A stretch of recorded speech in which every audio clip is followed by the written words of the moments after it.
Hello, magandang gabi sa inyong lahat. Magluluto po ako ng ginisang opo na may hipon at pinatubong munggo. Nagpainit na po ako ng mantika. Sunod po natin ay bawang.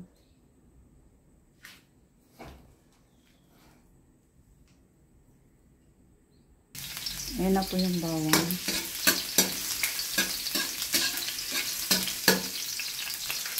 Sunod po yung sibuyas. Sunod na po yung sibuyas.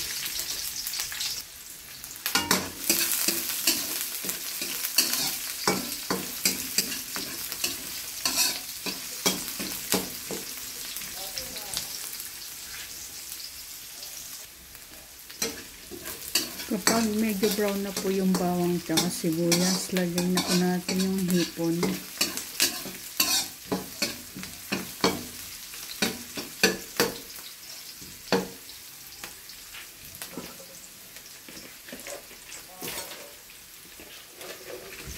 Yun na po yung hipon. Nilagay ko na.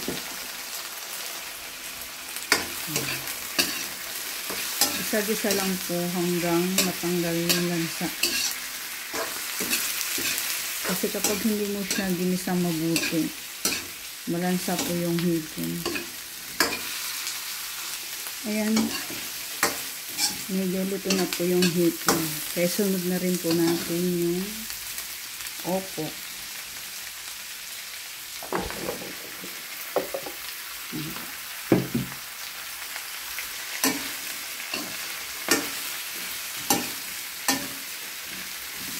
Tapos lagyan na rin po natin yung pinatubong munggo.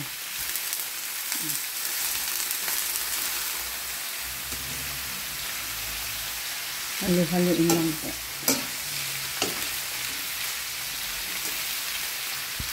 Tapos lagyan po natin ng tubig.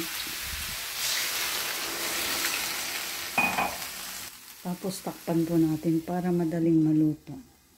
Ayan, buksan na po natin at kumukulo na po. Tapos lagyan po natin ng paminta. Tapos lagyan po natin ng sili para masarap.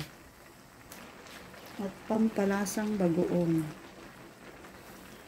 Opo, mga kamadam pastor. Bagoong po ang pinagtitimpla ko para mas masarap, mas malasa, mas malinamnam.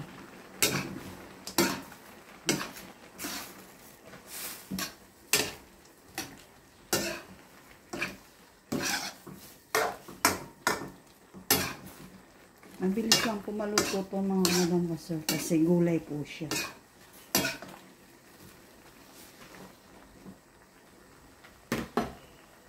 Tapos lagyan na rin po natin ng pampalasang betchin para masarap. Tapos tikpan natin.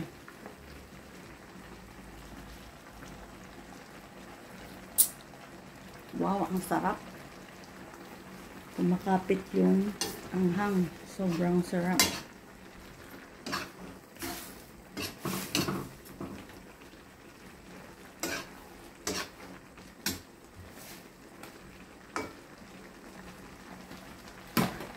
Ayan na po. Luto na po yung ating ginisang opo na may hipon at pinatubong munggo.